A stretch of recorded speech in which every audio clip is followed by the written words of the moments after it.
In today's video, we're gonna get you the heebie-jeebies.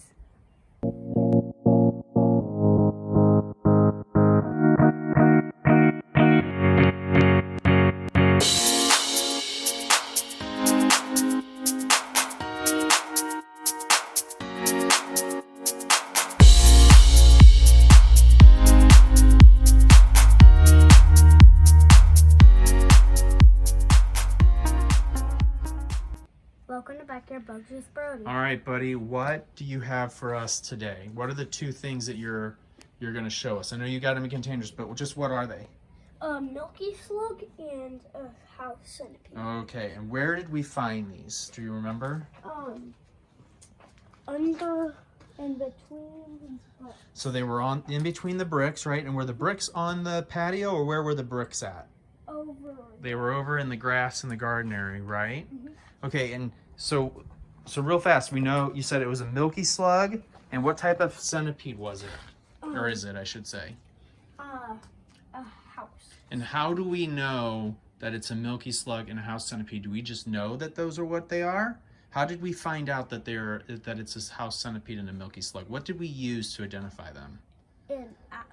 Yeah, and the Seek app, right? And so how does the Seek app work? Do you remember? You upload it and you take a picture? Yeah, and then at the bottom it says in tiny words what it is. Yeah, you kind of have to take different angles, right? And then it syncs up and it can tell you what it is. Is it always accurate the first time? No. No, you have to try it a couple times and eventually it'll identifies it and you can see pictures of it to see if it matches. Remember when we saw that big ant and tried to use the app and it said it was like a Japan thing or something? Yeah, and it was not accurate. Yeah, okay. We found it in Missouri. Yeah, so which one do we want to start with first? Do you want to start with the centipede or the Milky Slug? The house. Okay, so why don't you go ahead and put it down here. Okay, open it up.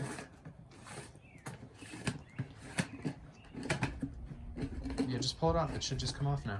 It doesn't twist that far. There you go. Okay, so we also have some pill bugs in here, right? We talked about those last year. But yeah. So there's a bunch of centipedes in here, right? Watch Some out, of the roly-polies are dead though. Yeah, I don't know if they're dead or not. How many species of centipedes are there worldwide, bud? Do you remember? No. Over 8,000. There's over 8,000 centipedes worldwide. And how many species are there in Missouri? Hundreds of them, right? Yeah. Hundreds of them. That's right. So, are these active in the daytime or the nighttime? Nighttime. Nighttime. But you can find them in the daytime. Yes.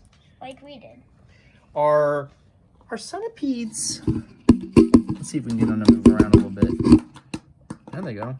Are centipedes venomous? Yes. Okay. Are they dangerous to humans?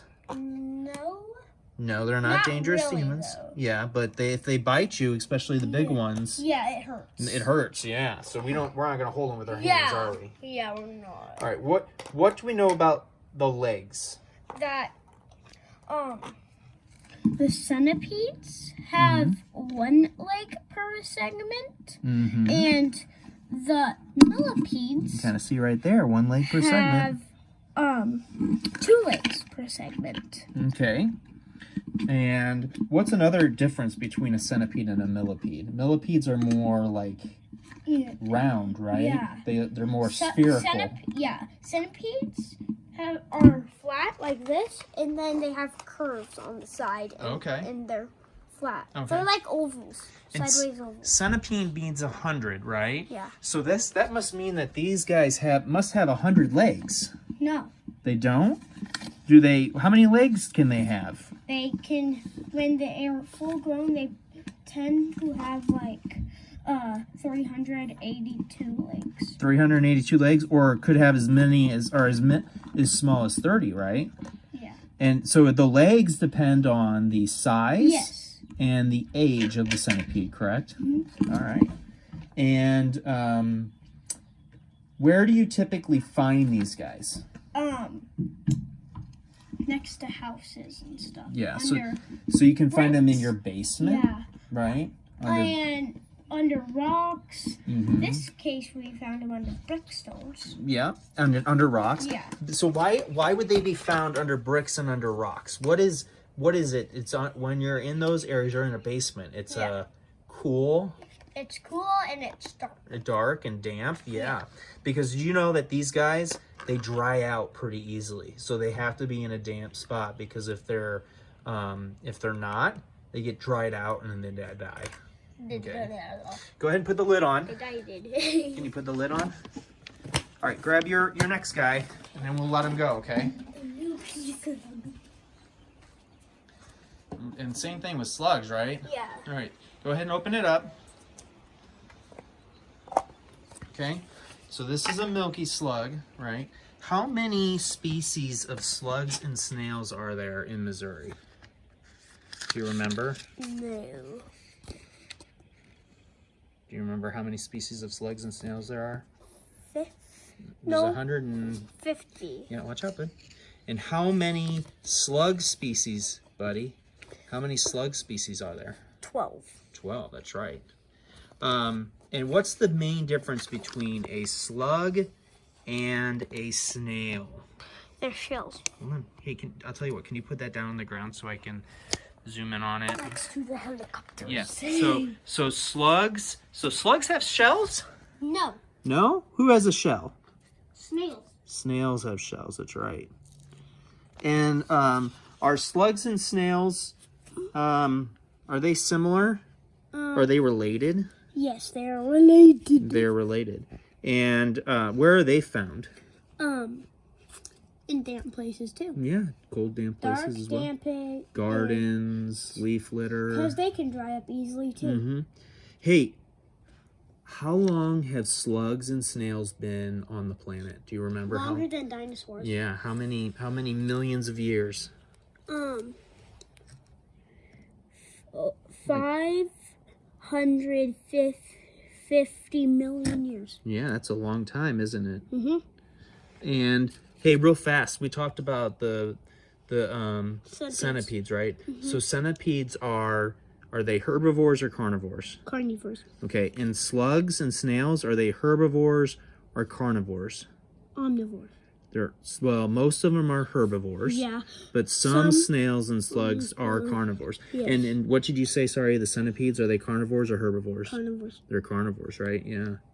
And then what's another cool thing you learned about snails and slugs, right? Are these snails and slugs, are they male or female? Male and female together. They're both, yes. Right? So when when slugs mate, what happens? They both lay eggs and they both fertilize the eggs. So they fertilize each other, right? And then they both go out and lay eggs. That's kind of cool, right? And then what's the most important thing that slugs do? They are a food source for who? Birds, reptiles, mammals. Yeah. So they're a food source for a lot of different things, right? Yeah, mostly mice though. Yeah. Guess what? They're food source for these guys over here. I know. All right. All right. Do you want to let these guys go? Yeah. Okay. Let's let go of the snail first. Let's let them go over here. Snail. Or the slug. Sorry. So let's just let them go. Let's let them go. Yeah. You can just dump them out over in the plants. Wait, is there another slug? No. There's probably a lot of slugs over there. There's snail. Because we just got a new deck. A new deck. Yeah. Yep. A new deck. So you found a. I have to find something here, to get him out. I'll get. Find a stick. Here. Try this. Stick. Will that work? Stick. Hey, buddy, just put it down on the ground and. Oh, there you go. Good job. Okay, go put that over. We don't need the stick anymore. Okay. Go get your next container. All right, just bring it all over here. Just bring the whole thing over here. They like damp, cold spots, right? Like in leaves. So let's go over here. All right. and you can dump them right here because they can go. There's a concrete barrier there. They can climb underneath there. Okay. And that's also where all the rainwater is going to come out. Yeah. Okay. Good job. Okay, you can just dump them. Yep, just dump them over. Okay. Okay, there's 2 centipedes. Oh, I see them. There they go. Wait, where's... Oh, Yep, it just ran off underneath the thing. Make sure there's no more in there. They're not going to climb on your shirt. Nope. All right, buddy. What do you want to say to everybody? Thanks for watching. Make everyday an adventure. Bye, guys.